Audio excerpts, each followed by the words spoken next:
Boa noite, meus irmãos. Salve Maria. Vamos iniciar a nossa 10ª formação. Em nome do Pai, do Filho, do Espírito Santo. Amém. Vinde, Espírito Santo, enchei os corações dos vossos fiéis e acendei neles o fogo do vosso amor. Enviai, Senhor, o vosso Santo Espírito, e tudo será criado, e renovareis a face da terra. Oremos. Ó Deus, que instruístes os corações dos vossos fiéis, com a luz do Espírito Santo, fazei que apreciemos retamente todas as coisas, segundo o mesmo Espírito, e gozemos sempre de sua consolação. Por Cristo, Senhor nosso. Amém. Ave Maria, cheia de graça, o Senhor é convosco. Bendita sois vós entre as mulheres, e bendito é o fruto do vosso ventre, Jesus. Santa Maria, Mãe de Deus, rogai por nós, pecadores, agora e na hora de nossa morte. Amém. Vamos fazer um breve oferecimento de todo o nosso dia, de toda a boa obra que já foi realizada, que esquecemos de colocar, de oferecer nas mãos de Nossa Senhora, de tudo que possa ter sido perdido durante o dia e que poderia ter salvo almas, ter edificado a minha própria alma. Tudo aquilo também que saiu dos meus planos, mas que de certa forma estava ali, desígnio divino, pelas nossas omissões, por tudo aquilo que foi deixado de ser feito. Ó minha Senhora, ó minha Mãe, eu me ofereço toda a vós, e em prova de minha devoção para convosco, eu vos consagro neste dia os meus olhos, os meus ouvidos, a minha boca, o meu coração, inteiramente todo o meu ser, e porque assim sou vossa, ó incomparável Mãe, guardai-me, defendei-me, como coisa e propriedade vossa. Assim seja. Amém? Vamos, essa me ajuda aqui a colocar isso.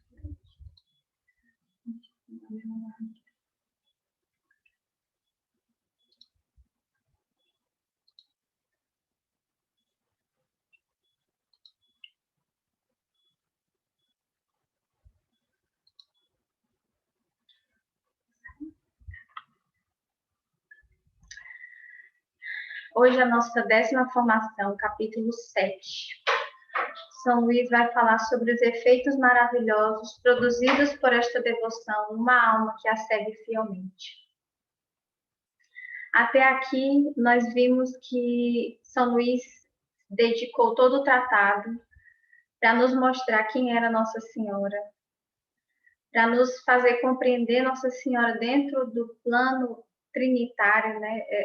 A vontade de Deus, desse desígnio divino de colocar Nossa Senhora como nossa mãe, como nossa intercessora e corredentora. Vimos também que São Luís nos ensinou um conjunto de práticas exteriores que auxiliam na nossa vivência interior. E, diante de tudo que foi colocado por São Luís, a certeza que a gente tem é que o mais extraordinário da consagração é que tudo que foi ensinado não é nada mais, nada menos que uma nova disposição, uma nova atitude de fazer tudo aquilo que qualquer católico deve fazer e ser durante sua vida terrena. E esse é o maior problema na compreensão da consagração e, ao mesmo tempo, algo que assusta. Porque quando a gente se diz não preparado para se consagrar, quando diante de tudo que é colocado, e a nossa atitude é de se sentir que não está preparado, então isto é um sinal de que nós não estamos vivendo a nossa fé católica. Se a vivência da consagração está causando em mim medo, então quer dizer que eu estou com medo da vontade de Deus, que é para qualquer pessoa, qualquer ser humano que esteja aqui nessa terra, uma alma predestinada que está aqui para amar e servir a Deus. Então, independente de consagração, tudo que São Luís ensina é tudo que qualquer católico tem que fazer e com a ajuda de Nossa Senhora.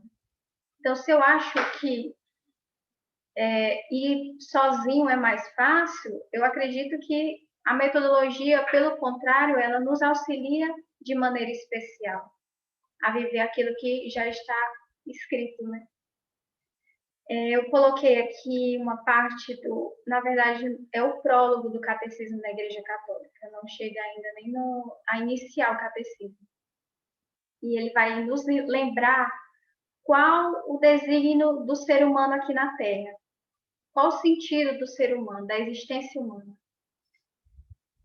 E às vezes o nosso problema é esquecer, o esquecimento do sentido que nós viemos para cá, né? Por que nós nascemos? Ele vai dizer que Deus, infinitamente perfeito e bem-aventurado em si mesmo, em um desígnio de pura bondade, criou livremente o homem para fazê-lo participar de sua vida bem-aventurada. Então, desde o princípio, quando Deus pensou em criar o homem, o desejo dele era que a gente participasse dessa felicidade. A Santíssima Trindade, né, o Pai, o Filho e o Espírito Santo, é uma comunidade de amor perfeita. E ali a felicidade é plena, só entre eles três. Ele não necessitava do homem para ser feliz, até como não necessita ainda. Mas, no seu desígnio de amor, ele desejou criar o homem para que o homem participasse dessa felicidade. Eis porque, desde sempre e em todo lugar está perto do homem, chama-o e ajuda-lo a procurá-lo, a conhecê-lo e a amá-lo com todas as suas forças.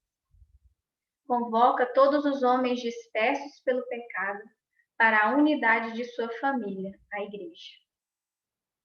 Eis o motivo de Deus, de todas as formas, estar sempre procurando o homem, para participar dessa vida bem-aventurada. E isso é tão bonito quando o homem está ciente de que o desígnio de Deus é nos chamar à felicidade eterna, porque santidade não se distancia de felicidade. Tudo faz sentido, até mesmo o sofrimento, porque tem uma meta. E eu sou ciente que essa meta é o céu. Então, tudo se torna com sentido. E em contrapartida, a nossa infelicidade é quando a gente esquece dessa meta. Quando a gente tira os olhos dessa meta, tudo se torna escuro e sem sentido. Então, por mais que a gente diga que a consagração de nada no sentido das obrigações que um consagrado tem, de nada difere de qualquer católico, isso não implica dizer que não existe algo a mais naqueles que se consagram. São Luís vai nos dizer que existe um espírito dentro dessa metodologia ensinada por ele, que de certa forma está ali implícita, né? E que muitas vezes a grande dificuldade das pessoas é não encontrar esse espírito dentro dessa metodologia. São Luís vai dizer no tratado, eu coloquei 2 trechos aqui, ele vai dizer que a grande dificuldade é entrar no espírito desta devoção, que é fazer uma alma interiormente dependente e escrava da Santíssima Virgem e de Jesus por ela. Depois ele vai dizer ainda mais. Tenho encontrado muitas pessoas que, com admirável ardor, entregaram-se à santa escravidão no exterior, mas raramente encontrei quem adquiriu seu espírito, e ainda menos quem perseverou nele. São Luís vai repetir isso no tratado por várias vezes, desse espírito. Então, o grande X aqui dessa metodologia é exatamente encontrar esse espírito. Aí agora vocês me perguntam, mas Nairano, como é que eu faço para encontrar esse espírito? É algo tão difícil de colocar em palavras. Não existe uma frase que determina o espírito da devoção está nesse ponto ou está naquele ponto. Somente a vivência é que vai nos levar a esse espírito. Porque esse espírito de dependência, Nossa Senhora, ela vai dando aos poucos, na medida daquele chamado particular que você tem. Cada pessoa é um indivíduo único, particular, pensado unicamente por Deus. Então, eu não posso colocar aqui uma regra geral para todo mundo. Existem pessoas que são chamadas a tal missão, uma diferente da outra. Tem uma história pensada unicamente por Deus. Então, essa vivência é de acordo com a sua vida, dentro da sua vocação, dentro daquele chamado particular de Deus. Então, eu só vou conseguir encontrar esse espírito realmente vivendo. E muitas vezes eu nem vou perceber que estou vivendo esse espírito. O padre Júlio, que ele escreve muito sobre os livros de São Luís, ele comenta, né, a consagração no livro O Segredo Admirável, O Segredo da Verdadeira Devoção. Esse livro aqui, ó. Ele dedicou muito também das pregações dele na vida dele, falando sobre Nossa Senhora, sobre essa metodologia. E ele ansiava por encontrar esse espírito. E talvez ele tenha encontrado, mas ele morreu ansiando por esse espírito. Então, essa é a nossa atitude também. Desejar encontrar esse espírito, viver plenamente essa metodologia. Então, não vai parar no ato de consagração. No dia 8 de setembro, vocês vão se consagrar, aí que vai começar tudo. Aí que eu vou desejar até a morte esse espírito de Nossa Senhora, que cada vez seja menos eu e seja mais Nossa Senhora. Que Nossa Senhora cresça na minha alma e que eu diminua. Então vai ser o resto da vida de vocês essa ânsia por encontrar esse espírito. Porque Nossa Senhora, ela se dá com generosidade. Se eu ofereço para Nossa Senhora um copinho de café daqueles pequenininhos, ela vai encher esse copinho. Agora, se eu ofereço aqueles depósitos de água de 5 litros, de 5 mil litros, ela vai encher também. Então, tudo depende também da nossa generosidade. Eu coloquei aqui, para se chegar a esse espírito, basta desejo sincero, vontade firme e generosidade. Nossa Senhora, ela está pronta para oferecer esse espírito. Se esse espírito existe, é porque Deus quer entregar a todos. Então, mas nós temos que ter a nossa cooperação para encontrar esse espírito. Nos encontraremos diante de uma dupla prática, as quais trataremos de conformar de boa vontade todos os atos da nossa vida. Então, diante de tudo, na minha vivência, como hoje, como Deus escreveu até o momento, se eu sou casada, se eu sou chamada ao celibatário, se eu estou numa comunidade, eu estou na Shalom, eu estou na Toca de Assis, eu estou no Hesed, no Caminho, eu estou sem nenhum apostolado, enfim, sou só mãe, dona de casa. Dentro dessa sua vida ordinária, a mudança que tem que existir é interior, a disposição interior nessa dupla prática. Primeiro, já não tenho mais direito de dispor ao meu gosto, segundo minha fantasia, de tudo que ele consagrei. Então, isso tem que estar sempre presente. No dia da consagração, vocês vão recitar uma fórmula e na fórmula é falado isso. Vocês vão dar a Nossa Senhora o direito dela dispor ao gosto dela de tudo que vocês consagraram, daquilo que já foi dito. Os bens interiores, exteriores, os méritos, as obras passadas, presentes e futuras.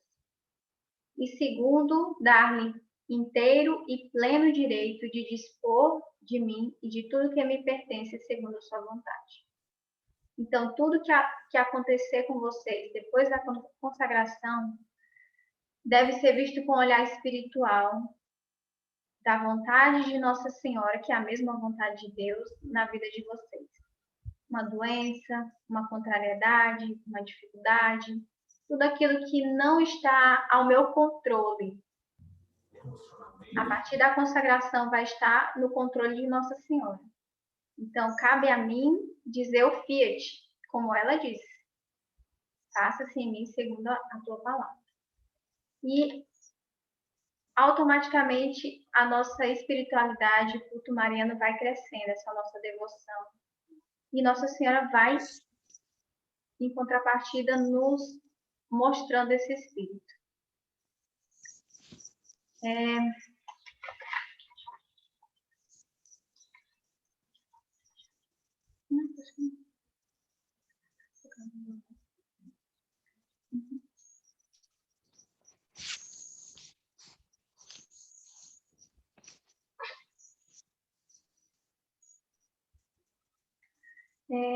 Entrando propriamente no capítulo, São Luís vai nos colocar alguns efeitos que, com a vivência, né, de tudo que já foi falado, vai ser produzido na nossa alma.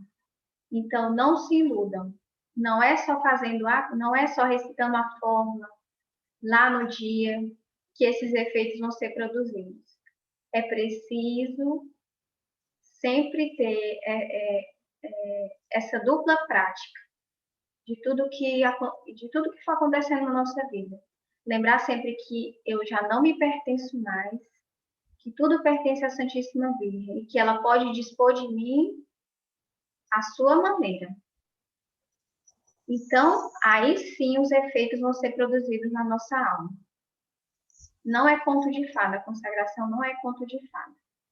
É preciso a nossa cooperação para que esses efeitos sejam produzidos. Então, tal que São Luís fala, os efeitos produzidos na alma que ele é fiel a tudo que já foi ensinado. Ele vai colocar que o primeiro é o conhecimento e desprezo de si. Este caminho só deve ser percorrido com o auxílio do Espírito Santo. Caso contrário, terá um efeito negativo. Porque este conhecimento não somente alimenta uma tristeza fruto da autocomplacência, mas me faz reconhecer o barro que somos feitos e que preciso lançá-lo na forma que é Maria Santíssima, a própria imagem do Cristo. Esse ponto aqui é muito importante. Eu não posso chegar a esse conhecimento e desprezo de mim mesmo por mim mesmo, somente com o auxílio do Espírito Santo. Porque caso eu trace esse caminho de me autoavaliar, de me entrar no meu profundo eu e ver o fundo da minha miséria por mim mesma, eu vou ficar parada ali na minha tristeza, vou ficar ali tendo dó de mim mesma, meu Deus, eu sou tão ruim. E aquilo ali vai acabar se tornando até mesmo uma vaidade. O diabo é tão esperto que quando a pessoa deixa a vida velha e está disposta a uma vida nova, ele vai refinando as nossas tentações. Então já não é mais daquela forma como antes, né? Te apresentando uma coisa grave. O diabo, ele sabe refinar os pecados. Então ele vai fazer com que algo bom que seja essa consciência do meu fundo mal, eu consiga ter a vaidade de me achar ruim. Então, eu preciso do Espírito Santo para esse verdadeiro conhecimento, porque esse efeito que Nossa Senhora vai nos trazer desse conhecimento, automaticamente ele terá um desejo de me lançar em Maria Santíssima.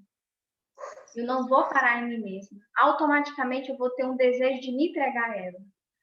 Veja, Nossa Senhora, tudo que eu faço, eu mancho. Tudo que eu pego, eu mancho com a minha vaidade, com a minha vontade própria. Toda boa obra que eu faço está sempre manchada pelo meu eu. Então, eu preciso da Senhora, eu preciso que a senhora faça por mim, porque tudo que eu faço estraga. Então, esse é o conhecimento e desprezo de si que Nossa Senhora vai nos oferecer. Então, você tem que ficar bem atento a isso. Vou voltar um pouco naquilo que já foi dito no 5º capítulo, não sei se vocês lembram, que o culto mariano está intrinsecamente ligado ao mistério da encarnação. Isso aqui é muito importante para a gente compreender esse desprezo de si mesmo, de si mesmo que São Luís vai dizer que Nossa Senhora vai nos oferecer. Vejam só. Deus, a Santíssima Trindade, é um só Deus em 3 pessoas. A pessoa do Pai, a pessoa do Filho, a pessoa do Espírito Santo. Nosso Senhor Jesus Cristo, feito homem, encarnado, ele é uma pessoa com 2 naturezas. Isso aqui é catequese, que a igreja chama de união hipostática. A natureza humana e a natureza divina. Portanto, nosso Senhor é 100% humano e 100% divino. Então, eu tenho que lembrar que nosso Senhor Jesus Cristo assumiu essa nossa natureza humana. Assumiu uma carne. Então, de certa forma, eu posso dizer que Cristo assumiu essa natureza desprezível. Que a gente tem que olhar o barro que é, né? Mas lembrar que Cristo assumiu essa natureza e a redimiu. Então, quando São Luís fala sobre o desprezo de si mesmo, ele não está dizendo para que a gente condene o corpo, porque durante a história da igreja já surgiram muitas heresias que condenaram o corpo. E Nossa Senhora não vai nos levar à heresia. Então, essa coisa de a gente acabar achando que tudo que é da carne é pecado, tudo que é do corpo é pecado, isso não vem de Deus. Isso são heresias, são artifícios do diabo. Vejam só que a igreja ela é tão preocupada com o corpo que até mesmo o nosso corpo morto é digno de um velório, de ser enterrado, porque nós acreditamos na ressurreição da carne. Quando a gente reza o credo, a gente fala, creio na ressurreição da carne, na vida eterna. Esse corpo um dia será um corpo glorioso, irá ressuscitar e se tornar um corpo glorioso. Então, de nenhuma maneira, Nossa Senhora nos chama a desprezar tudo aquilo que vem da nossa carne. Mas, ao mesmo tempo, não se achar um poço de perfeição. É esse equilíbrio de ver que tudo que a gente faz pela nossa concupiscência, não porque Deus criou já, porque tudo que Deus fez é bom. Quando em Gênesis é narrado a criação do mundo, no final ele fala, e tudo que Deus fez era bom. Tudo. Deus criou a nossa carne, criou as nossas emoções, Deus criou a nossa racionalidade. Foi Deus que criou tudo isso. Então, se existe algo de mal nisso tudo, não foi porque Deus criou, foi por causa do pecado. Então, a gente tem que lembrar disso, essa consciência de que eu estou assim, mas no princípio não era assim. Quando Deus criou, não era assim.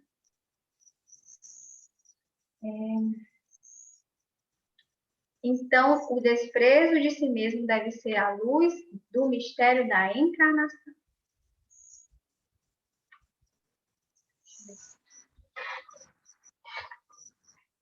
O segundo efeito que São Luís vai dizer que a vivência da consagração vai produzir na nossa alma é a participação na fé de Maria.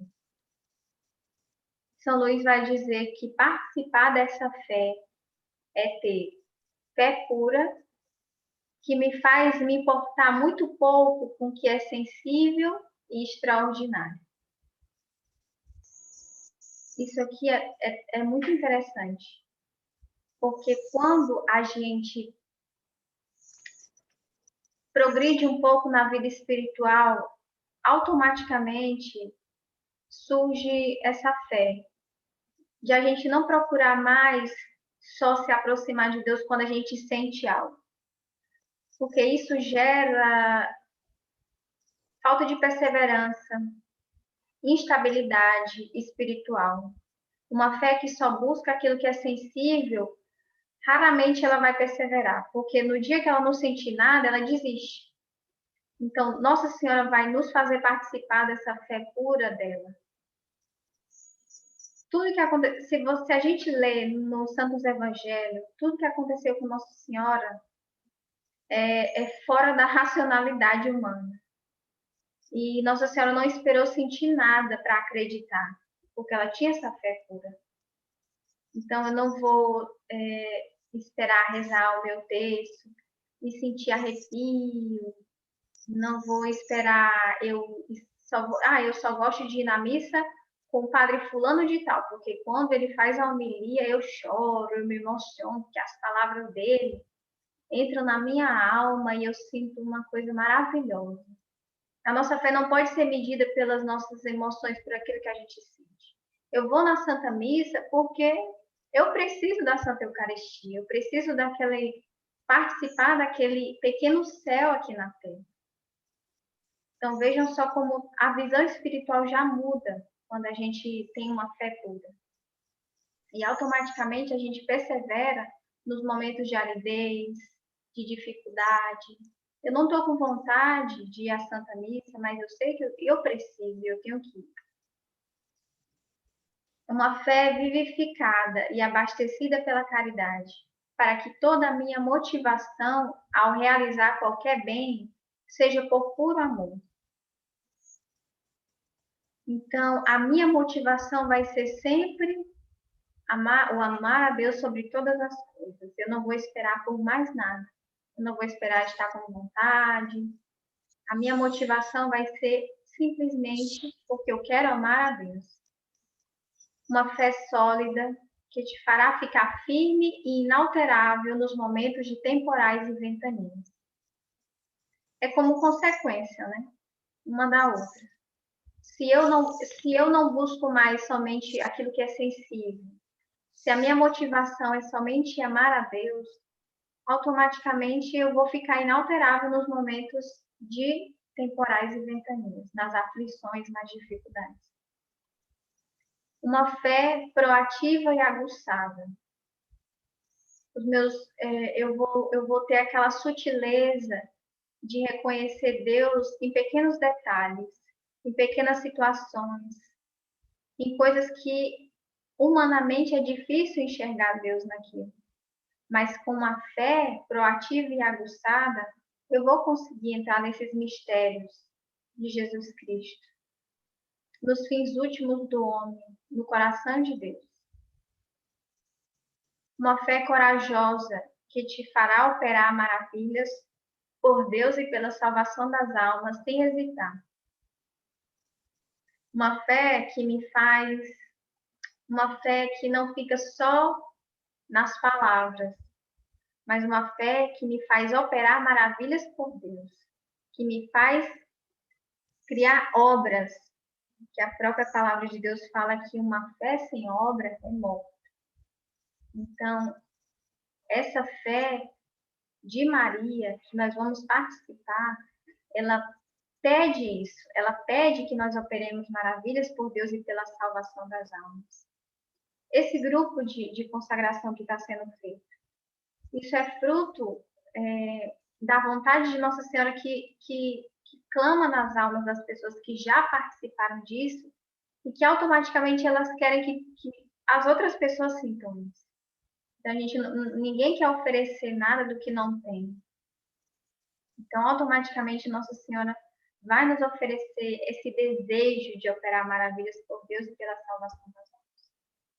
Uma fé que ilumina como candelabro, para iluminar aqueles que estão nas trevas, para mostrar quando for necessário, para denunciar, aquilo que está errado e para aquecer os corações frios quando for preciso. Então, uma fé que não vai ficar só ali para mim, mas que, de certa forma, ela vai reluzir no mundo.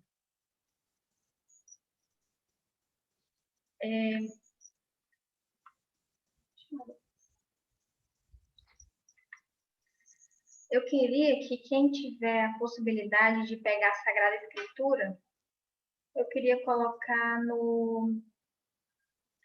bem no primeiro capítulo de São Lucas,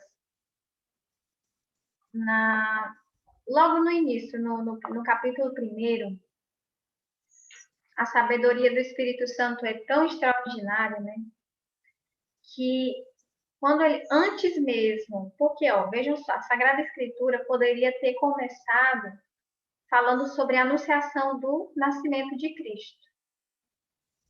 Mas São Lucas vai colocar primeiro a narrativa da anunciação do nascimento do precursor, que é São João Batista. E aqui tem um significado muito interessante, porque vai ficar duas anunciações. E nós vamos ficar diante da fé de Zacarias, que é o pai de São João Batista, e a fé de Nosso Senhor. E a gente vai ter a consciência daquilo que é a fé de Nossa Senhora. Eu vou fazer a leitura aqui.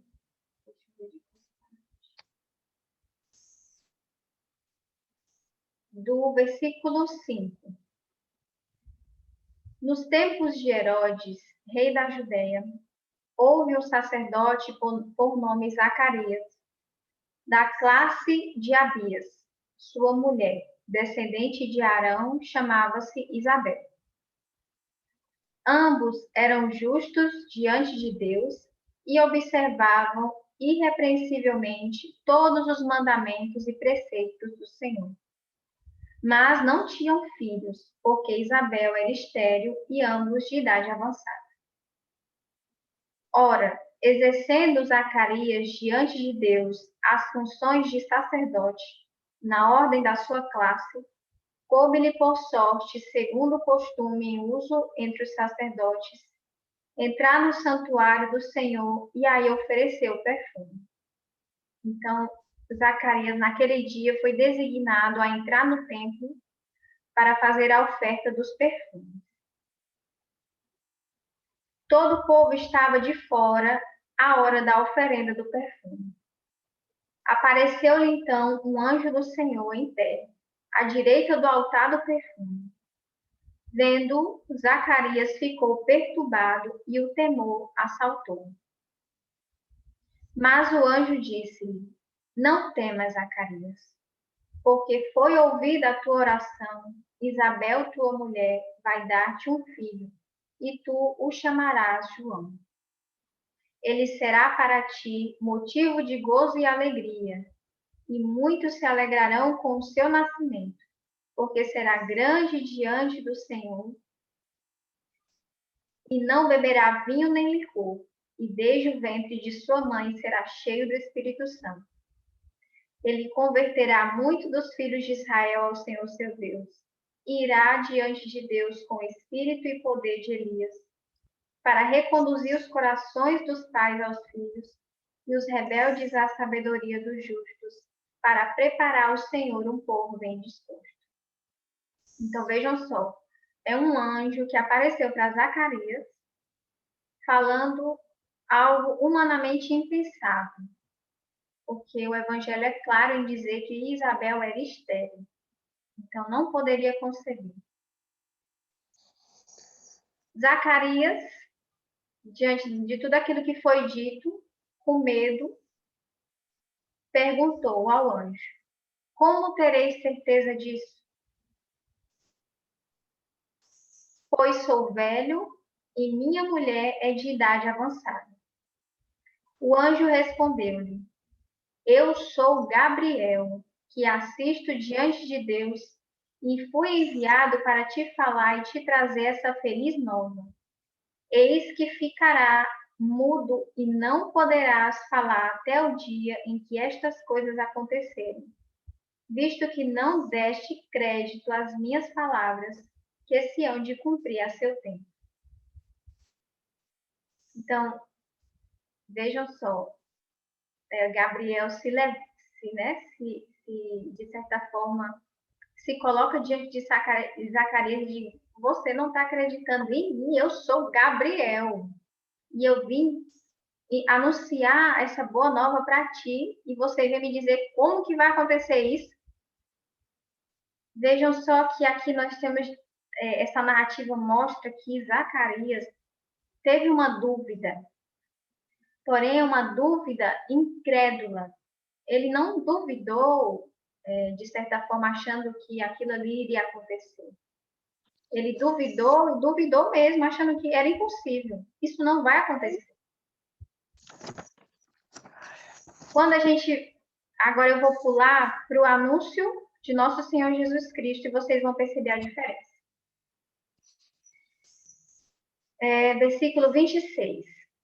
No 6º mês, o anjo Gabriel, o mesmo anjo, foi enviado por Deus a uma cidade da Galiléia chamada Nazaré, a uma virgem desposada com um homem que se chamava José, da casa de Davi, e o nome da virgem era Maria.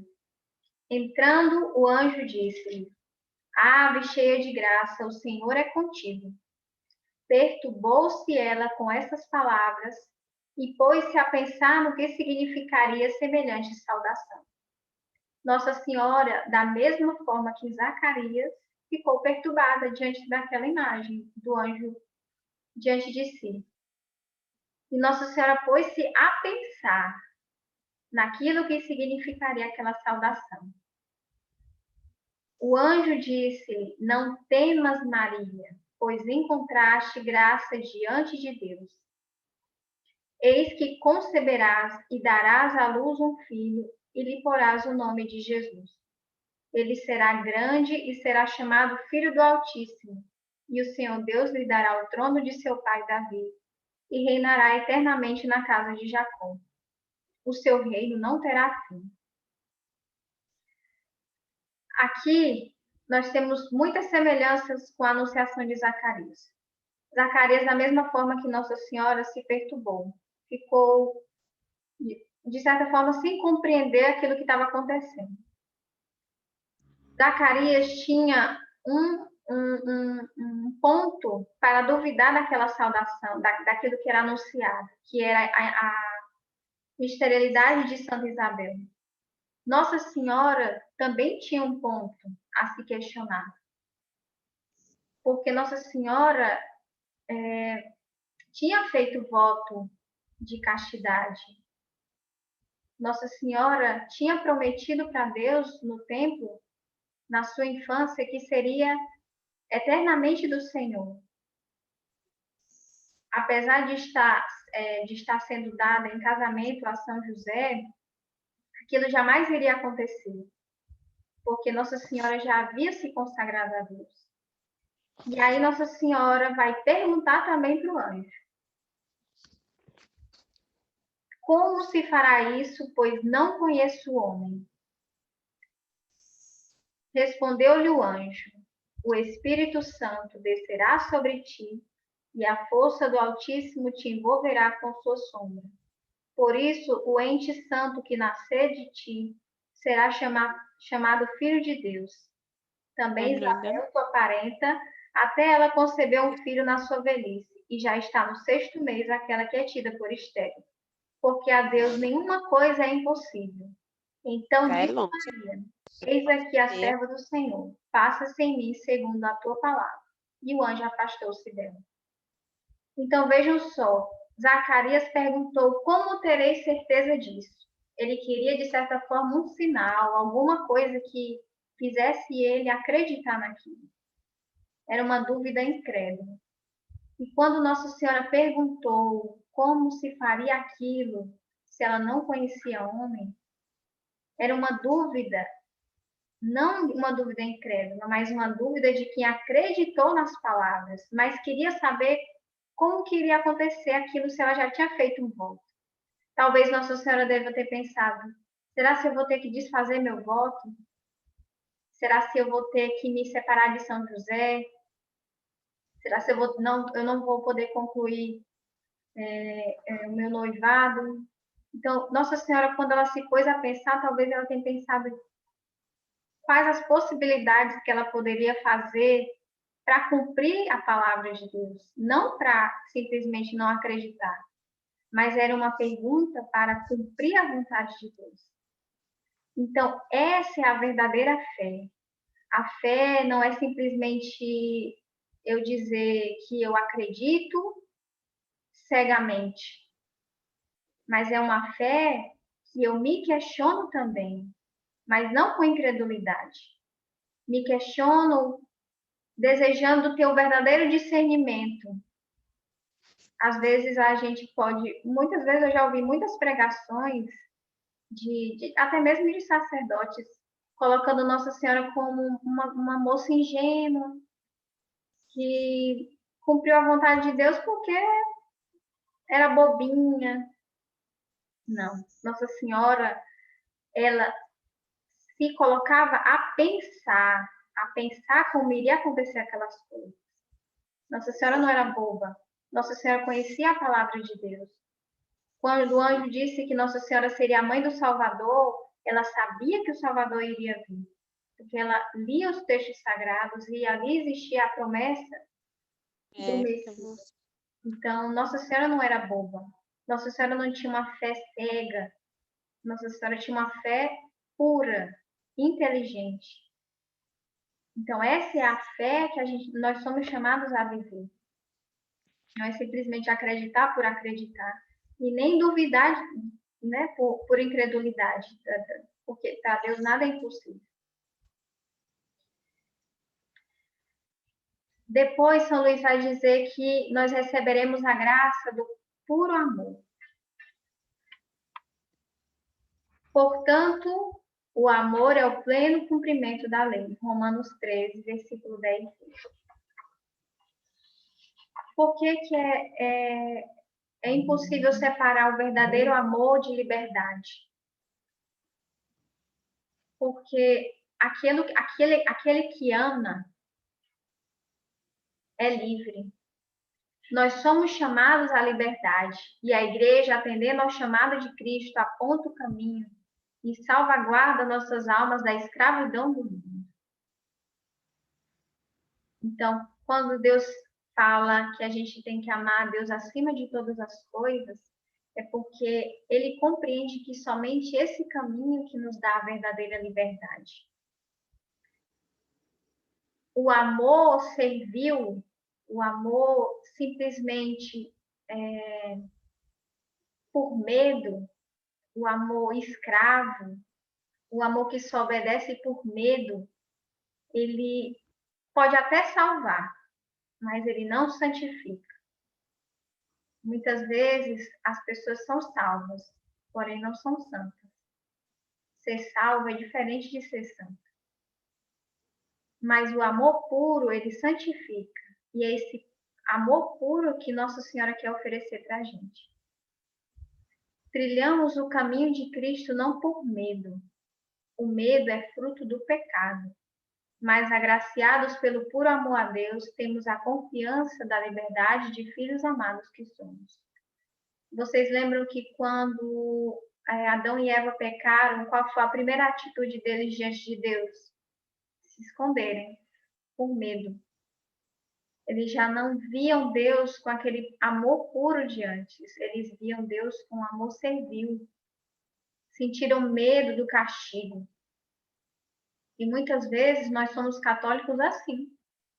Nós somos católicos de cumprir até mesmo os mandamentos, mas por medo.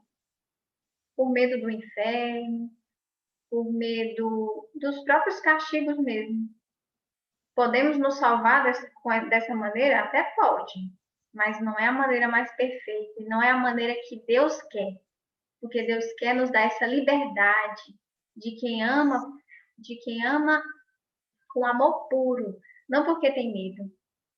E isso aqui é tão importante, porque muitas vezes quando as pessoas participam do grupo de consagração de maneira específica, porque durante esse tempo eu consegui ver a evolução assim, de muitas almas, né? E a maioria delas começam a pode isso, pode aquilo. Depois de eu me consagrar, eu posso fazer isso? Eu posso fazer aquilo? É como se não tivesse compreendido nada. Por isso que muitas vezes aquilo tudo ficou em vão e não traz o fruto que São Luís diz. Muitas pessoas se consagram e não mudam nada, porque não encontraram essa liberdade do puro amor. Fica apenas ali, na regra sobre a regra pela regra. E nós não somos chamados a isso. Às vezes, nós temos uma grande dificuldade de ver mesmo até nos próprios mandamentos essa liberdade. Quando a igreja não, quando o próprio Deus instituiu os 10 mandamentos, ali entregou para Moisés os 10 mandamentos, ele não queria nos escravizar por uma lei, mas ele queria nos dar a plena liberdade. Então, tal que ele vai dizer que o pleno cumprimento da lei é o amor, é essa liberdade. Quando a igreja coloca quando a igreja coloca diante de nós aquilo que os mandamentos nos obrigam, não é que ela quer nos prender, porque a igreja ela é muito rígida e ela não deixa fazer nada que é bom. Não, na verdade, os mandamentos são como uma luz ali, ó, um farolzinho que é colocado na nossa vida, nos nossos olhos, para nos mostrar onde que está a felicidade. Ó, vejam só, quando a igreja fala não pecar contra a castidade, a igreja não é que ela não não, é porque a igreja ela não quer que a gente sinta o prazer. Não é nada disso. Deus criou o prazer, mas ela quer centralizar o teu prazer naquilo que realmente é digno. Quando a igreja fala que nós não podemos pecar contra a castidade, não é que ela é contra o sexo, né? Porque castidade também não é só relação sexual, castidade envolve tudo. A minha afetividade, as minhas emoções. Mas quando a igreja fala, quando Deus fala não pecar contra a castidade, ele quer centralizar a tua afetividade, a tua sexualidade naquilo que é digno, na tua integridade. Na verdade, é o contrário, que é preservar a tua integridade. Por que que hoje tem tantos relacionamentos que não dão certo? A gente vê aí a vida dos famosos, casa, em um mês já estão separados, já tem boato de traição, porque não vivem essa centralidade que o mandamento traz, essa liberdade que o mandamento traz. Vejam só, dois casais. Imaginem isso aí, ó, dois casais. Um casal vivendo o mandamento e um casal que nem conhece esse mandamento. Um casal que se preparou para receber o sacramento do matrimônio, ali vivendo a castidade. E um casal que simplesmente se uniu por paixões, né? Achou bonito, sentiu prazer ali, rolou um clima, esquentou, pronto. Como é que fala? Rolou ali, né? Rolou o clima ali entre eles dois. Vejam só, a dignidade daquela mulher, onde ambos, né? A dignidade daquele homem e daquela mulher, onde ambos se preservaram até o casamento. Se abdicaram de muitas coisas, né? Porque por mais que a gente viva a castidade, não quer dizer que a gente não vai sentir tentação.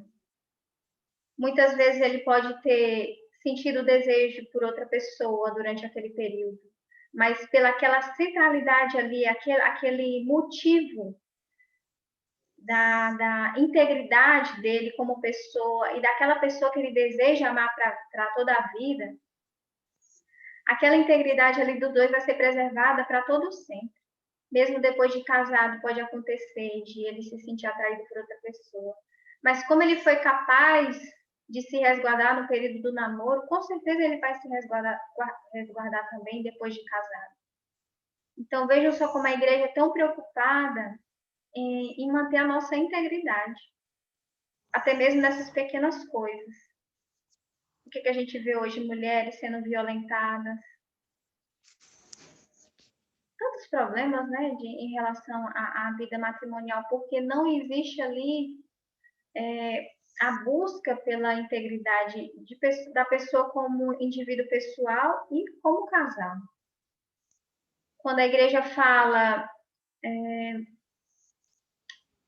honra teu pai e tua mãe, o que a gente vê em contrapartida das pessoas que não vivem os mandamentos, né? A gente vê essa confusão na família. Então, quando a gente consegue ver por outros olhos os mandamentos, quando a gente consegue ver realmente o sentido daquele não, que não é simplesmente pelo não, mas é por uma força maior que resguarda a nossa integridade, que nos tira de viver como animais que são levados simplesmente pelos sentimentos, pelo prazer.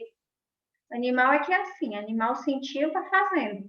Nós não somos animais, nós somos pessoas com sentimentos. E a igreja, através dos mandamentos, nos resguarda dessa integridade. E eu não sei se vocês lembram, acho que eu coloquei aqui no segundo, coloquei. Não sei se vocês lembram, lá na aula do 5º capítulo eu coloquei os 3 pilares do culto mariano e o primeiro eu falei que era o conhecimento da fé católica. Exatamente por isso. Porque quando a gente compreende realmente o que é a nossa fé católica, esse pode ou não pode, ele não existe. Porque a gente sabe o que realmente é aquilo que a nossa fé abraça. E aí nós somos libertados de muitas vezes até de heresias, de escrúpulos que podem acontecer. Porque a nossa fé, o catecismo, a gente tem que saber o que a igreja defende. A gente tem que ler o catecismo da igreja católica. O catecismo da igreja católica, ele destrincha cada um dos mandamentos. Então, automaticamente, a gente, diante das tentações, daquilo que o demônio vai nos sugerir, a gente vai estar armado com a verdade. Porque a gente sabe aquilo que a gente abraçou. Nós católicos, nós somos um corpo místico, nós somos todos unidos num só corpo. Nós não somos como os protestantes, que são separados. O protestante é que só acredita somente na escritura. Não, se não tiver na Bíblia, eu não acredito. Nós acreditamos na Bíblia, na Sagrada Tradição e no magistério.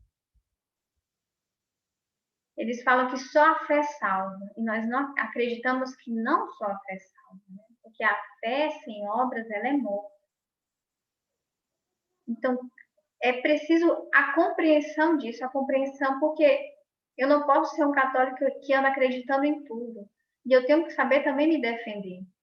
Então, só através desse conhecimento, daquilo que nós abraçamos, daquilo que é a nossa fé, a gente vai ser resguardado dessas tentações, desses escrúpulos e até de possíveis heresias.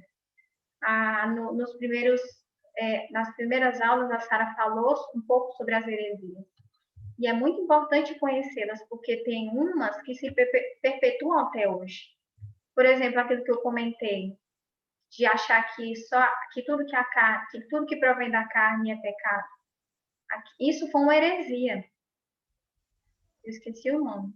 Mas tem uma bem parecida, que foi o puritanismo, né, que as pessoas achavam que somente o mundo espiritual, somente a gente vivendo no mundo espiritual, a gente estaria agradando a Deus. Que não seria possível agradar a Deus no plano terreno. E isso é mentira. Porque Deus assumiu uma carne e um corpo. Deus entrou numa família, hein, de maneira concreta.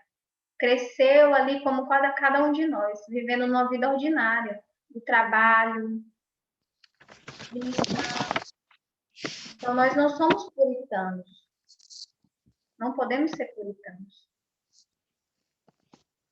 Não somos pelagianos. Nós estamos em busca da nossa salvação. Nós não somos militantes sociais, né? Nós buscamos a nossa salvação. Enfim.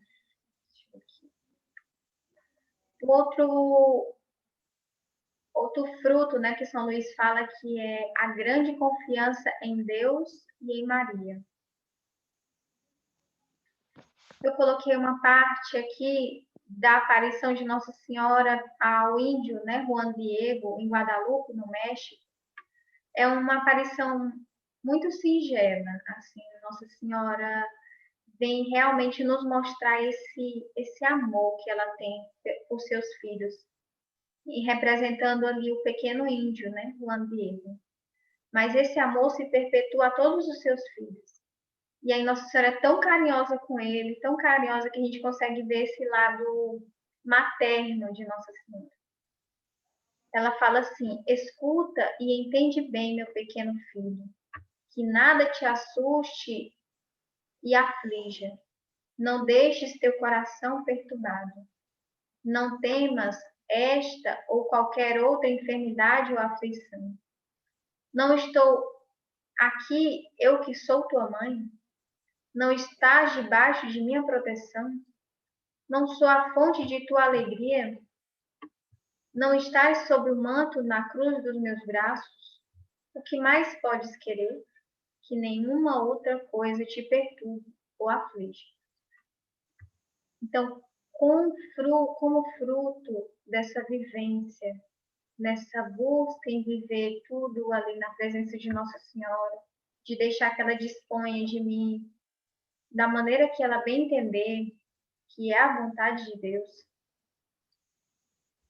automaticamente vai nos assaltar essa ternura de Nossa Senhora, essa confiança de que Nossa Senhora está ali, que a gente não precisa temer. Essa confiança que Nossa Senhora nos ama como pequeninas crianças, que ela nos trata como filhos pequenos, que precisa do leite materno ainda. Ela não nos trata como adultos. É muito interessante a sabedoria divina, que Deus poderia nos fazer muitas coisas de Nossa Senhora, né? Nós poderíamos ser, no plano espiritual que eu quero dizer, né? Deus poderia ter vindo sem Nossa Senhora, Deus poderia ter vindo por um outro tipo de parentesco de Nossa Senhora, mas Deus veio como filho, mostrando, né, que Nossa Senhora é também nossa mãe. E é muito interessante porque o laço materno, ele é o único laço familiar que ele é eterno, porque é um laço de sangue. O sangue do filho é o sangue da mãe. Um filho, por mais que um dia ele esteja até mesmo no céu, ele sempre vai ser o filho daquela pessoa. O filho, eu não sei. O filho da Maria, né, por exemplo, um nome fictício, né, vou colocar aqui. O filho dela vai ser sempre filho dela, até mesmo no dia que ele morrer. É um laço que é eterno. Então, Deus quis, Ele pensou para a gente esse laço de amor entre nós e Nossa Senhora, com um laço de sangue, um laço eterno, de mãe. Mãe é aquela que, mesmo com qualquer defeito, ela é incapaz de rechaçar, ela está sempre ali. Até mesmo a pessoa pode ser até feia, mas a mãe sempre acha aquela pessoa linda. Essa delicadeza de Deus, de fazer Nossa Senhora nossa mãe. São Luís vai dizer que com essa confiança, nós não nos dirigiremos mais a Deus sem a certeza da companhia de Nossa Senhora. Isso é muito bonito. A nossa vida muda. Eu falei no início que nós não temos, de certa forma, obrigações, né, a partir como consagrados.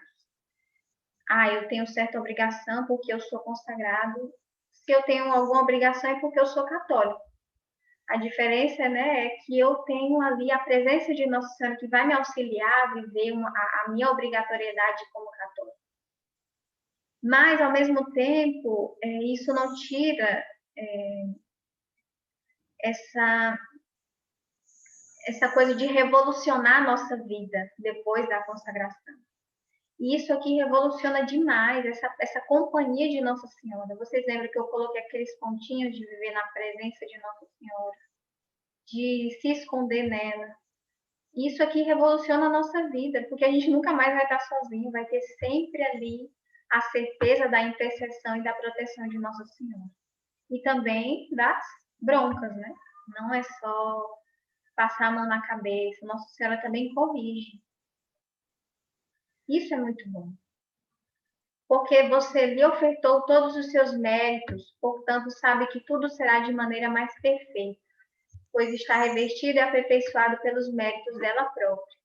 Então eu tenho a certeza de que nada mais vai ser entregue de maneira imperfeita para Deus. Isso daqui, se a gente for parar para meditar, isso daqui é algo extraordinário.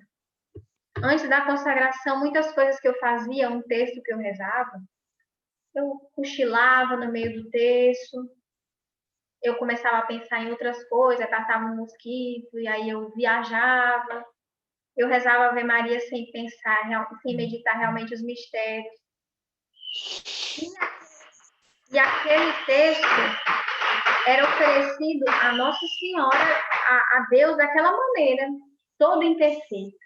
Mas agora a gente tem a certeza de que nada mais vai ser entregue da nossa parte a Deus de maneira imperfeita, porque vai ser aperfeiçoado por Nossa Senhora. Isso é extraordinário. Ninguém pode se gabar disso a não ser aquele que entregou tudo para ela. Porque você é todo de Maria e Maria é toda sua. Uma união espiritual que nenhum terrestre pode experimentar, a não ser por graça extraordinária de Deus. Então, de forma ordinária, não existe essa união espiritual que a consagração oferece, a não ser de forma extraordinária, né? A não ser que você tenha um chamado extraordinário, diferente dos outros, de ver Nossa Senhora, de falar com ela. Nem todo mundo vai poder ver durante a sua vida Nossa Senhora ou conversar com ela. Então, a consagração nos dá essa graça dessa união espiritual na forma ordinária, daquilo que até então seria apenas extraordinário. Porque ela será administradora de todos os seus bens. Então, eu vou ter aquela tranquilidade de poder dizer que eu não vou mais ter aquela inquietação de talvez desperdiçar minha oração, porque Nossa Senhora que vai distribuir esses bens, não vai ser eu, não vai ser a minha vontade, não vai ser as minhas ideias, mas eu vou ter a certeza de que aquele bem foi colocado para a alma que realmente necessita, para às vezes até mesmo para o meu bem, né? Somente para aquilo que eu preciso, que não ofenda a Deus, que não vá ofender também a vida do próximo. Não vou faltar com a caridade, com o próximo. Então, eu vou ter essa tranquilidade de pensar que tudo está sendo bem administrado, tudo está sendo bem colocado, para a maior glória de Deus.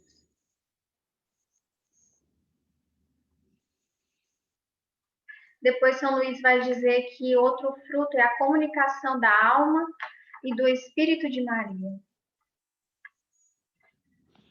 São Luís vai dizer assim: uns hão de parar no que é exterior, será o maior número. Outros, em número diminuto, entrarão no seu interior. Então, São Luís vai dizer que muitas pessoas vão fazer a consagração e vão parar só no que é exterior, e vai ser a maior parte. E outros, num número reduzido, vão entrar nesse espírito, nesse interior. E o segredo dessa comunicação está exatamente aí, nesse interior. É essa vivência interior que vai te fazer entrar nessa comunicação da alma e do Espírito de Maria. Porque você vai fazer tudo por Maria, com Maria, em Maria e para Maria. Para mais perfeitamente fazer por Jesus, com Jesus, em Jesus e para Jesus. E por que tem que ser assim? Porque existe um mandamento de Deus universal para todos, independente da vocação, independente da missão. É ser perfeitos como eu sou perfeito. Mas, gente, se a gente for parar para pensar, humanamente é impossível. É como se Deus estivesse pedindo para a gente algo impossível, ser perfeito como Deus é perfeito. Mas, lembrando, de novo, a catequese lá, Cristo tem natureza divina, né? A natureza 100% divina. Portanto, ele é perfeito na plenitude de um Deus. Nossa Senhora tem somente natureza humana. Nossa Senhora não é divina. Nossa Senhora só tem uma natureza. Cristo tem duas. Nossa Senhora só tem uma. Mas Nossa Senhora é perfeita na plenitude dessa natureza humana. Então, Nossa Senhora é perfeita na medida que um ser humano pode ser perfeito. Se Deus pensou uma perfeição para o ser humano, Nossa Senhora é o retrato dessa perfeição. Em Nossa Senhora não existiu pecado desde a sua concepção. O grupo de vocês é sobre a natividade, é do dia da natividade de Nossa Senhora. Exatamente lembrando o dia que Nossa Senhora foi concebida sem pecado. Nossa Senhora recebeu as graças da redenção por antecipação, para cumprir o desígnio divino. Então, diante dessas duas realidades, de Deus que tem uma natureza divina, de Cristo, né, que tem uma natureza divina, e de Nossa Senhora que tem uma natureza humana, qual o mais fácil de imitar? Qual o mais fácil de nos tornar aquilo a que somos chamados? Claro que qualquer pessoa inteligente vai dizer que é Nossa Senhora. Então vejam só que graça. Essa graça de ter Nossa Senhora como modelo perfeito a imitar. E tendo a certeza de que, imitando Nossa Senhora, vamos estar imitando Cristo.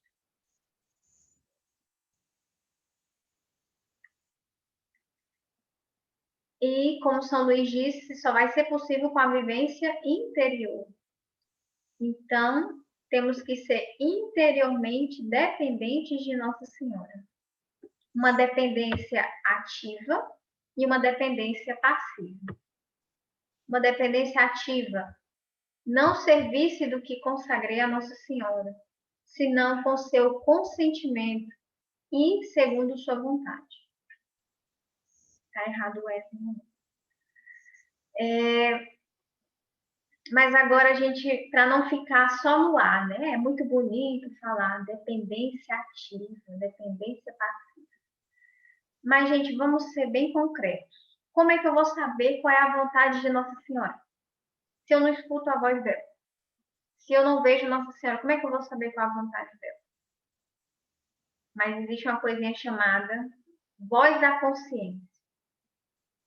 E Deus e Nossa Senhora fala através da voz da consciência. Como é que eu vou saber se aquela voz ali é realmente a vontade de Nossa Senhora? Nossa Senhora jamais se contradiz com aquilo que é os mandamentos da lei divina. É impossível dizer que Nossa Senhora está me dando uma inspiração e aquela inspiração, de certa forma, transgrida os mandamentos. É impossível dizer que aquela inspiração interior vai em contrapartida com as leis da igreja. Nossa Senhora jamais se contradiz com isso. Então, como é que eu vou saber que é Nossa Senhora que está me colocando a sua vontade? Fazendo esse discernimento. Esse sentimento que eu estou tendo, esse impulso que eu estou tendo, que está vindo na minha consciência, ele transgride os mandamentos? Ele transgride as leis da igreja, a moralidade? Se não, muito possivelmente é Nossa Senhora que está me dizendo. Um exemplo. Surgiu uma missão no domingo. E aí, aquela pessoa, sem discernimento, é claro, né, me convidou para fazer uma missão no domingo, justo no horário da Santa Missa na minha paróquia.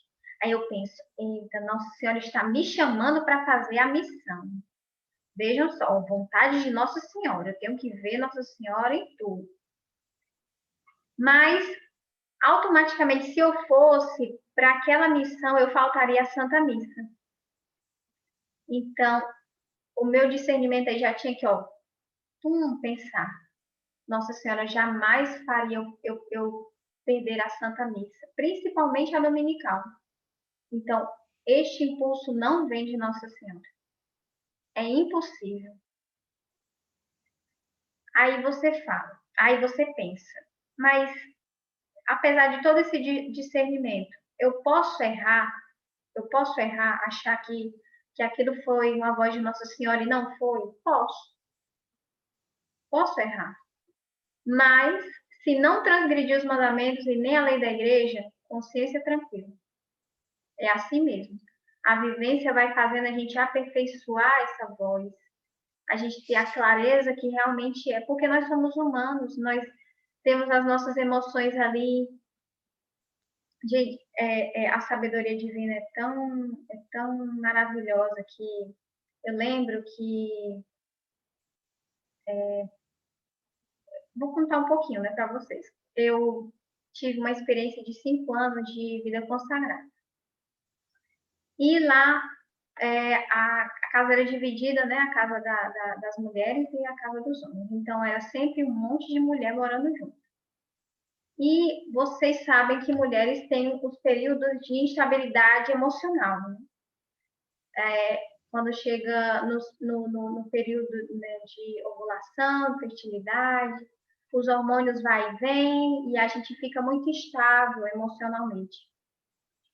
E a gente acaba tomando decisões por causa desses sentimentos. Às vezes, durante um momento, né, de instabilidade emocional, a gente quer desistir, porque tudo aquilo ali é muito intenso. E aí vem a santa regra. E aí vai dar um baque naquilo que a gente pensava que, não, Nossa Senhora está me dizendo, mas a santa regra de resguardando as minhas vontades camufladas de vontade de Nossa Senhora ou de Deus, ela vai ali, ó, e derruba. Então é da mesma forma. Aquela minha inspiração está me fazendo abandonar o meu dever de Estado, meu dever de mãe, de esposa, então não vem de Nossa Senhora. Aquela minha inspiração ali está indo contra a obediência ao meu pároco, a obediência ao meu bispo, a obediência ao meu superior, seja qual for. Então, a gente tem que estar refinado quanto a isso. Mas somente a vivência que vai dar para a gente esse verdadeiro discernimento. Então, não tenham medo de errar, né? O importante é a gente estar sempre ali buscando esse verdadeiro discernimento. A dependência passiva, deixar Jesus e Maria a plena e inteira disposição de tudo que entreguei. Corpo, alma, bens interiores e exteriores, reputação, sonhos. Então, tudo aquilo que não está mais ao meu alcance, eu tenho que ter essa consciência de que Nossa Senhora pode dispor. São Luís vai dizer também a transformação das almas em Maria, a imagem de Jesus Cristo. Como eu falei, Nossa Senhora é obra acabada de Deus, a imagem perfeita da santidade, da vontade de Deus para nós. Portanto, se torna mais semelhante a Cristo, homem, quem se assemelha a Maria.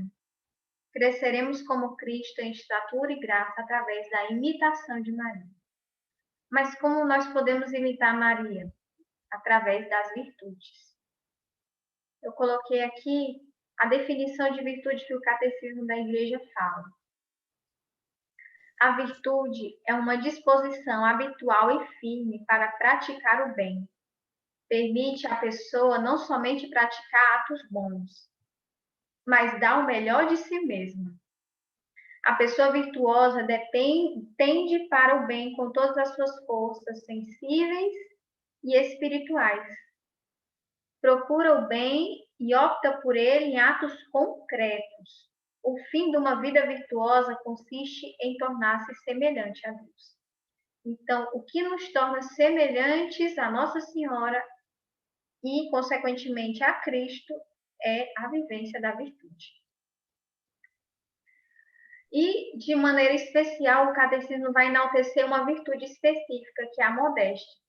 Ele vai dizer que essa virtude é a união de todas as virtudes. e transparece uma pureza de coração. Então, é impossível pensar em imitar Nossa Senhora sem ter essa virtude. De maneira resumida, eu coloquei aqui algumas, porque virtude, de certa forma, uma chama a outra. E, consequentemente, é impossível dizer que vivo uma virtude e não tenha uma outra virtude. Porque se eu caio numa virtude, automaticamente eu vou cair na outra. Porque uma está entrelaçada na outra. É uma coisa que vocês têm que procurar depois, se aprofundar, né? Porque não dá para entrar a fundo aqui em todo o conteúdo que falar sobre virtude, né, a gente pode ter. Então, eu coloquei aqui a modéstia, alguma das suas filhinhas, né? Modéstia gera temperança. É adquirida pelo esforço, fruto da minha dedicação em praticar atos moralmente bons, e assim também suas virtudes filhas, o pudor, a modéstia, a castidade e a pureza. Então, modéstia e temperança estão ali, ó, ligadinhas.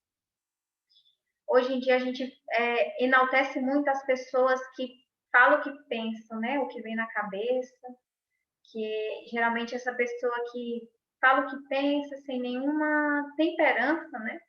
Elas são aplaudidas. E as pessoas que pensam antes de falar, geralmente essas pessoas são tratadas com desprezo, né? O que, na verdade, é falta de temperança, né? A nossa sociedade hoje tem mostrado muita falta de temperança. Temperança, em consequência, gera o pudor, que nos orienta a filtrar os pensamentos e sentimentos antes de falar ou agir. Nos tira a tendência à exibição do corpo indiscriminadamente, como forma de autoafirmação, sinal de autoestima ou tão aclamado empoderamento. O pudor preserva a intimidade da pessoa. Então, o que a sociedade aplaude hoje? A pessoa que se exibe. Por quê? Ah, não, porque ela é gorda e ela não tem medo de se expor. Ela é empoderada, é uma mulher empoderada. Porque ela é magra demais e ela não tem medo de se expor. Gente, isso não tem nada de virtuoso. Isso é falta de pudor. Porque o pudor preserva a intimidade da pessoa. Hoje em dia, até mesmo a psicologia moderna tem levado as pessoas a isso.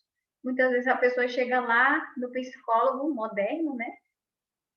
E fala, eu acabei de ser traída no meu relacionamento, a minha família está um fracasso. Aí o psicólogo vai lá, pinta seu cabelo, dá uma mudada, bota um decote, mostra para a sociedade a sua autoafirmação, mostra para a sociedade que você não precisa de homem para mandar ou te fazer feliz, que você não precisa financeiramente de homem.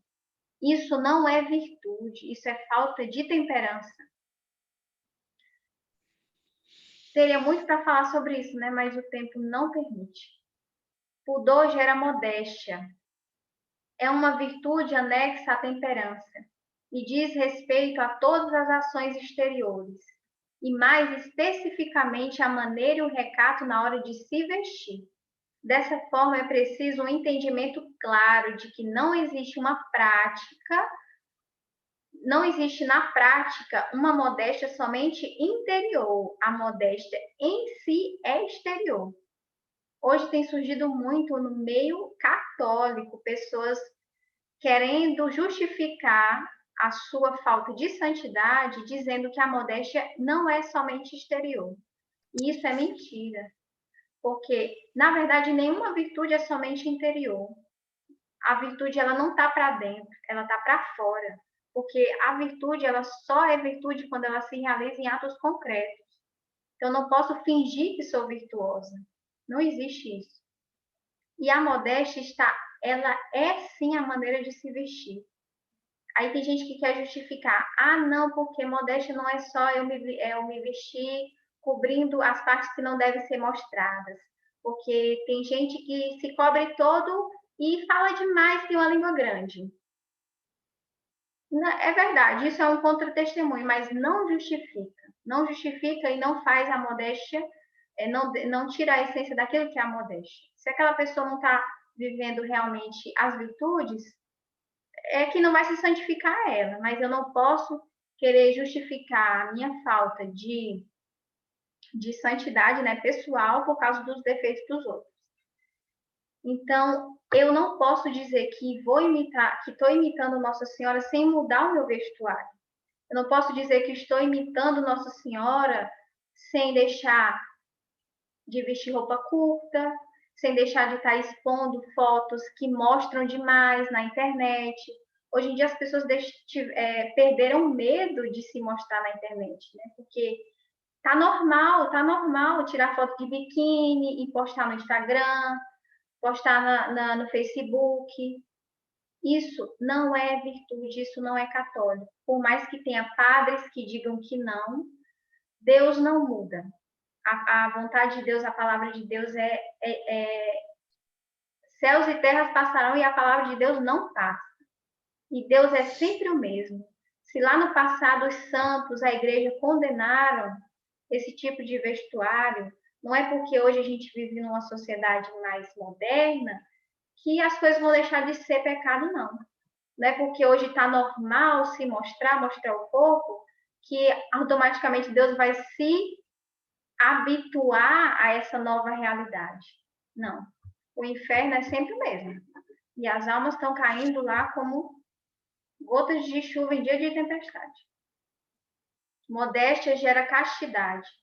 É uma virtude referente à continência. Realiza sua tarefa como guardiã da afetividade e da sexualidade, auxiliando o pudor na guarda do coração e a modéstia na guarda do corpo, não permitindo que o templo de Deus seja profanado. Castidade gera pureza, virtude que abraça o corpo e a alma. Visa remeter todo o ser à contemplação de Deus, que é puríssimo e santíssimo. As pessoas hoje têm esquecido muito da pureza e santidade de Deus. Deus é 3 vezes santo. Santo, santo, santo. Então é impossível estar diante da presença de Deus não tendo pureza. E só a castidade e a modéstia vai nos trazer essa possibilidade, né, de ao menos se aproximar um pouquinho, porque Deus sabe das nossas limitações, mas nós temos que ter a nossa colaboração, essa busca pela virtude. Hoje em dia nem se fala mais sobre essas virtudes, né? Ninguém nem fala mais sobre castidade, ninguém fala mais sobre pureza, porque parece que dá até medo. Mas virtude é virtude e é impossível imitar Nossa Senhora sem elas. Por último, São Luís vai dizer que, como fruto, nós teremos a maior glória de Jesus Cristo. E isso daqui seria o motivo, o único motivo, se São Luís dissesse assim, o único fruto vai ser a maior glória de Jesus Cristo, já seria perfeito. Primeiro, suas ações são realizadas pela Santa Virgem. Então, já não é mais somente eu ali realizando as minhas ações. Vai ser tudo por meio de Nossa Senhora. E Nossa Senhora é aquela que dá glória a Deus de maneira perfeita. Segundo, uma alma que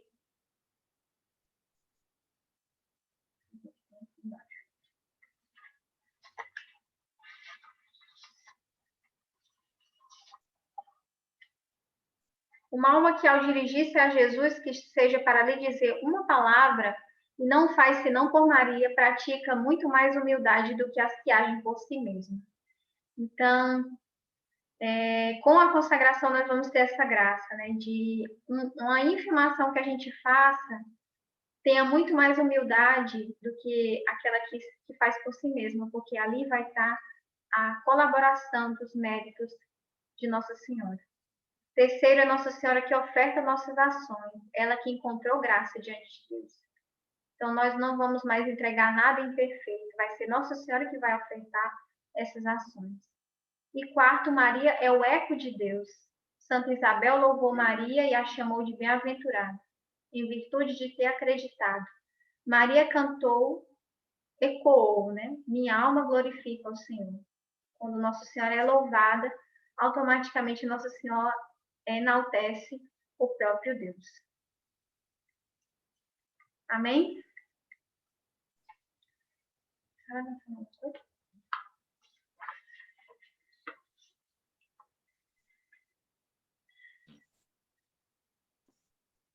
Pode encerrar, né? Então, nós estamos já quase chegando à reta final da preparação, propriamente do conteúdo, né, do tratado. Agora a gente vai ter somente o último capítulo, que é o 8º. E, como foi dito aqui, não é para nos incutir um temor servil, né? Mas um amor puro. E lembrar que, diante de tudo isso aqui, é porque Deus quer que a gente participe dessa bem-aventurança, dessa felicidade. Então, não é para ter medo e querer desistir, mas é desejar ardentemente. Então, nessa oração final, a gente vai pedir a Deus e a Nossa Senhora, ao nosso Santo Anjo da Guarda, para nos dar a graça de nos livrar desse temor que é colocado pelo inimigo. E lembrar que Deus é bom, é somente bom. O mal é fruto do pecado. Deus é somente bom e quer nos fazer participar desse desígnio de bondade. Que Nossa Senhora lance fora de nós todo o temor de mudar, de todas as consequências que a consagração vai trazer na nossa vida de mudança, de contrariedades, de ter que ouvir muita coisa de parentes, de familiares, mas que tudo, para a maior glória de Deus, vai valer a pena. Então, vamos agradecer Nossa Senhora com uma salve rainha. Salve, Rainha, Mãe de misericórdia, vida, doçura e esperança nossa, salve. A vós bradamos os degredados filhos de Eva, a vós suspirando, gemendo e chorando neste vale de lágrimas. Eia, pois, advogada nossa, esses vossos olhos misericordiosos a nós volver. E depois desse desterro, mostrai-nos Jesus, bendito o fruto do vosso ventre, ó clemente, ó piedosa, ó doce e sempre Virgem Maria. Santo anjo do Senhor, meu zeloso guardador, se a ti me confiou a piedade divina, sempre me rege, me guarde, me governe, me ilumine. Amém. Vamos concluir com uma oração que a liturgia coloca para ser a oração da noite, pedindo que Nosso Senhor guarde esse momento, né, do nosso recolhimento. Salvai-nos, Senhor, quando velamos, guardai-nos também quando dormimos. Nossa mente vigie com Cristo, nosso corpo repousa em sua paz. Estivemos e estaremos todos reunidos, em nome do Pai, do Filho e do Espírito Santo. Amém.